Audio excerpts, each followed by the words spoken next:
Welcome back to the Perfect Place to Put a Practice podcast, the podcast for doctors that are ready to take the leap into practice ownership.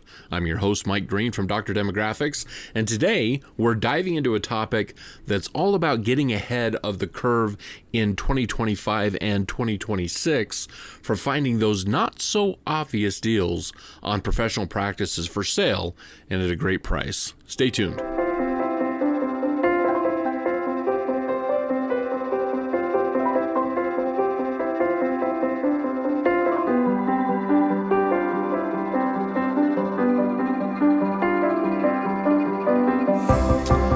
Welcome back, friends.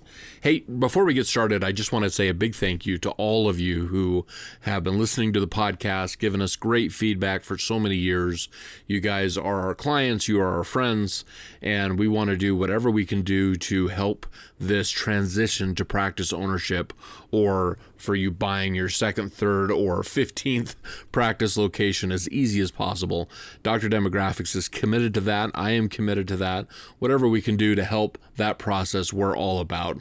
In addition, in the last episode, I had talked a little bit about my new book, Dental Marketing Mastery. Sorry, I forgot the title. Dental Marketing Mastery. I told you that it was coming out in the next few days, and the exciting thing is it is now available on Amazon.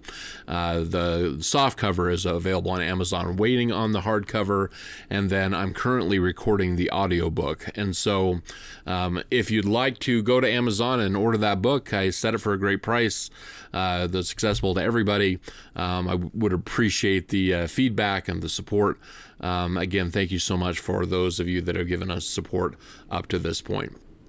All right, let's get talking about the market in 2025 and 2026. The professional practice market in this year is dynamic, to say the least. Baby boomer doctors are retiring in droves, which means that practices are hitting the market. But here's the catch. The obvious listings, those polished practices on broker websites, oftentimes they come at a real premium price tag and have really fierce competition. And a lot of times you'll see those practices, they've been on those sites for a really, really long time. And just like in the home real estate market, sometimes they're overpriced or there's some kind of a bugaboo that's in there that is not obvious, and that's the reason a lot of times that they're on there for so long. Economic uncertainty, like potential tax changes or finance challenges, also make buyers more cautious. So how do you find those under the radar deals that others oftentimes either don't know about or even overlook? That's what we're going to unpack today with 5 key strategies tailored for specifically 2025 and then looking at 2026. But before we start, please don't take what I'm about to tell you as casting any shade on the real estate broker market. They exist for a reason and can help you navigate the often turbulent waters of practice acquisition. I would recommend to you and to everyone to have a full team of professionals working with you throughout the deal. That should include a really great realtor, a really great accountant, a really, really good lawyer, practice transition consultants, of course, demographics. That's why we exist. They're there for a reason. And they can be your dream team to make sure that you get the right price, the right deal, and the right situation for you to be successful moving forward. Now, with that being said, there's definitely times where you have to work alone and you have to do some research before you unleash your rock star team. And that's really what I want to cover here today in this podcast. All right, let's dive right into our strategy number 1, and that is to build and leverage your own professional network. Now, first up, let's talk a little bit about networking. I know it's one of those buzzwords that you think, oh, I don't want to do it. I don't like LinkedIn. I don't like all this stuff. But the power of networking is still extremely important for especially this process of finding a under the radar practice, as well as later on when you have the practice to build referral relationships and that kind of thing. But specifically, networking for this stage of your practice ownership is really important, specifically targeting those quote unquote gray hair dentists, doctors. They're experts in their field. We love them. We need them. They're the doctors that treated us when we were young. Many of the best deals just quite haven't hit the open market yet because they're sold quietly through a personal connection or family to family or something like that. This year, 2025, and expect in 2026, that surge of retirements for doctors, specifically dentists, veterinarians, really could be a golden ticket for you. These are the folks that they may not want to hassle with a lot of the public listing and fees and some of that stuff that might come from a listing broker.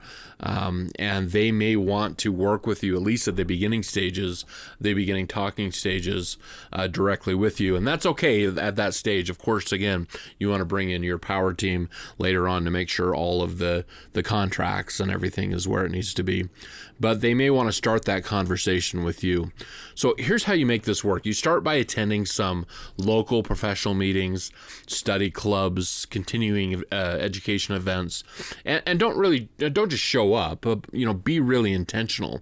Introduce yourself to the veterans in the field. Say, hey, this would be something you could say. Hey, Dr. Smith, I thought. I was thinking about you and what's next for your practice. That can really start a good conversation between you and these doctors that maybe you know a little or maybe you know a lot. Follow up with a lunch meeting or something like that. You can also reach out to schools for their alumni networks and really try to dial in that list of who it is that's going to be in that retirement zone over the next couple of years. Here's a pro tip. Spend 80% of your search time networking and only about 20% browsing existing listings. Again, a lot of things can be done in that lead up to the actual purchase. And if you follow the 80-20 rule, it's going to help you stay focused on what it is that's going to be that under the radar before all the polish and shine and all those things happen, can help you get in a good situation and get those talks moving with that potential practice. Okay, let's go to strategy number 2, and that is targeting off-market and distressed practices.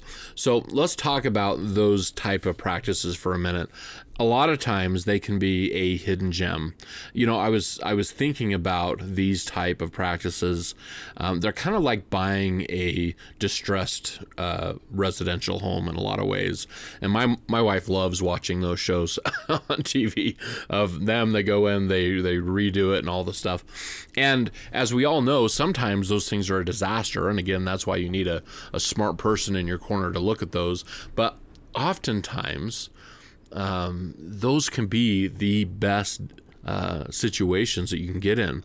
A lot of times you'll have a practice that is just struggling. It's maybe mismanaged, or they have really outdated systems, or some kind of a personal circumstance.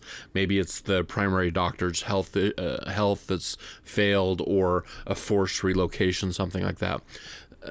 And this year, specifically 2025 and expecting 2026, other economic pressures, like high interest rates or staffing challenges, are pushing some of those owners who a few years ago were still thinking, hey, 5-10 years away. Now they're kind of quietly starting to think about, maybe if I had the right situation with the right buying doctor that I could feel comfortable handing off my patients to, I might consider looking at selling to the right situation. So to find these practices, you really have to think like a detective. You really have to start with check with your supply reps, check with your Henry Schein, your Benco reps, talk to those people, talk to equipment technicians, talk to professional accountants in the industry. They'll often hear about those practices that are starting that transition process. Excuse me. before anyone else knows about it.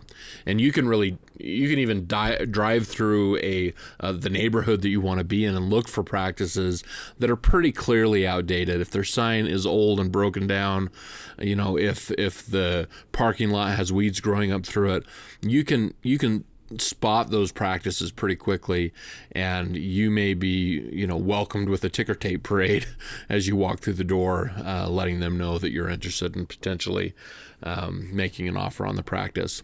Another angle is to look at ex-corporate practices. So some big organizations, so in dental, like a DSO, they may be offloading locations that didn't quite fit what their growth strategy is, and a lot of times they're pretty quick to want to offload, and so it may be a right situation for you, especially because usually they've gone into those practices, updated the systems, a lot of times hired new fresh staff.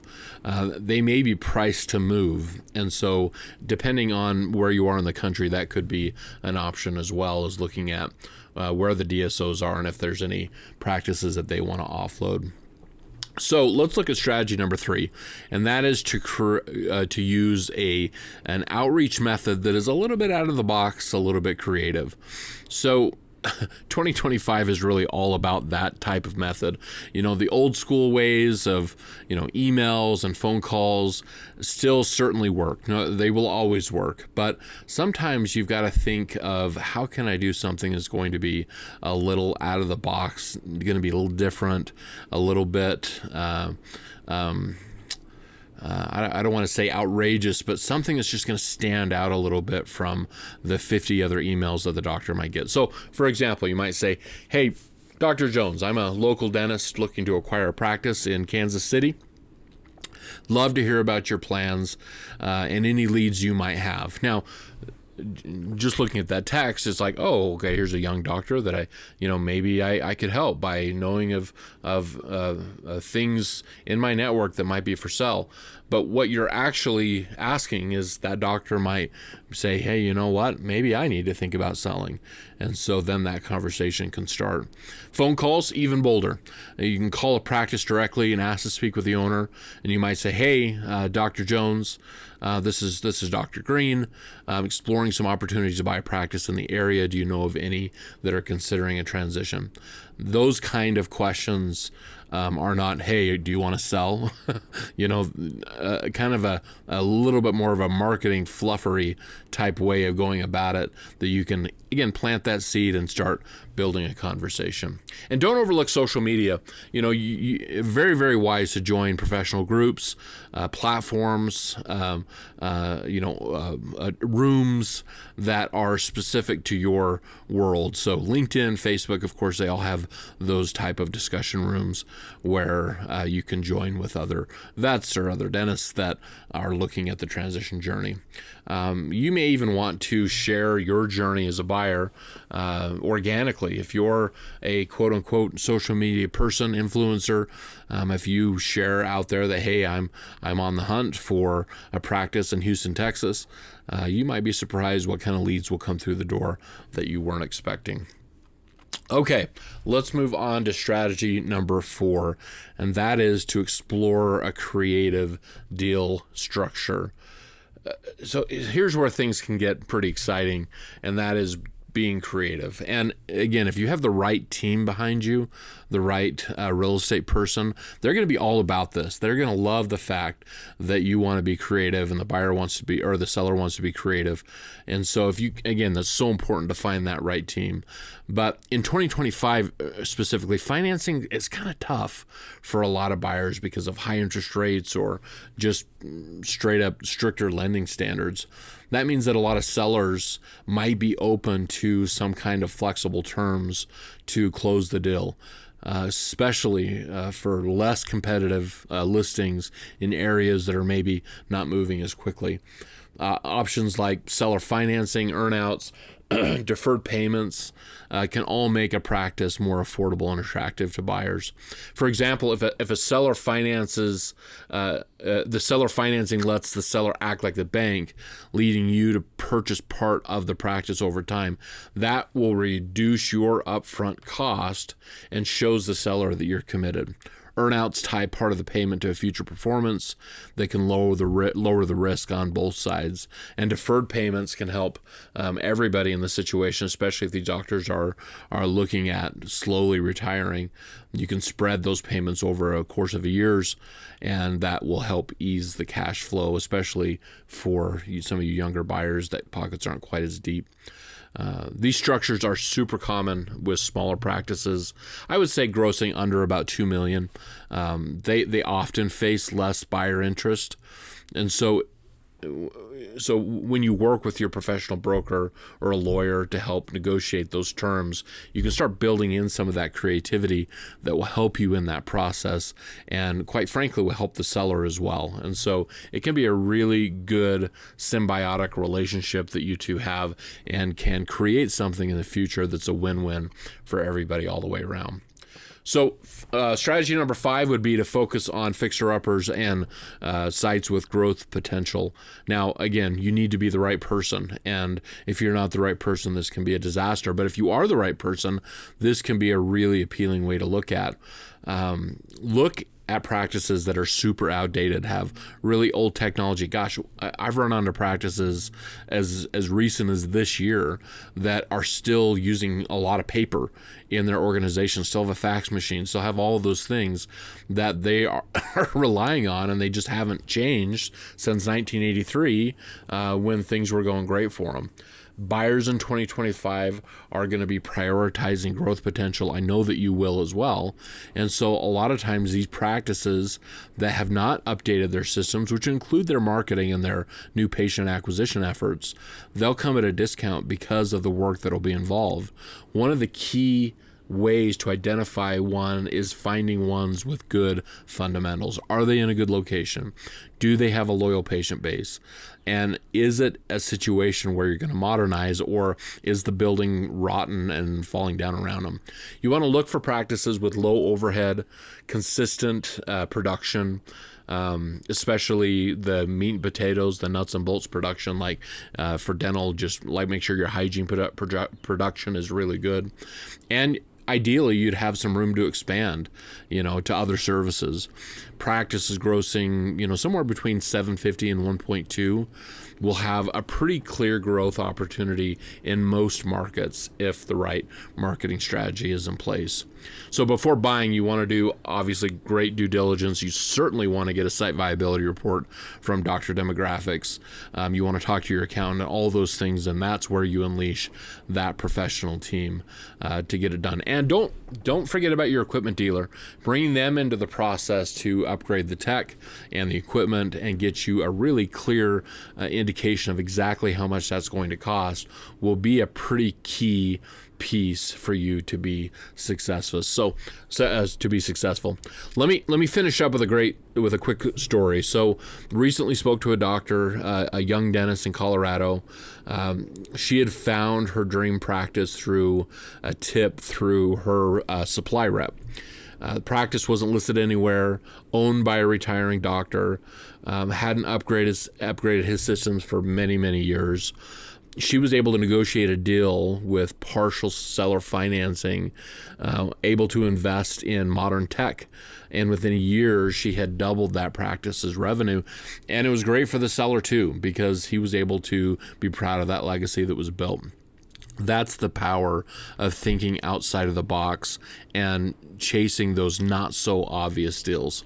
So what does that mean for you? So wherever you're at today, I think a really good first step would be to establish what your goals are. It's not too late to open a practice in 2025 if you find the right situation. Certainly, you could be ready to go by just after New Year's in 2026. There's a lot of great opportunities out there, but you have to be willing to be creative and take that first step and not be afraid to pound the pavement a little bit.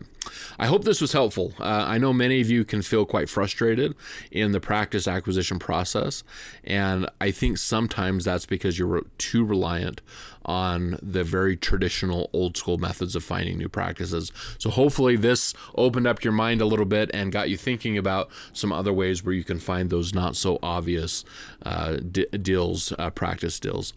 Okay, that's it for me today. Hopefully you've enjoyed this episode of the Perfect Place to Put a Practice podcast. Go find my book for you dentists out there. Go find it on Amazon.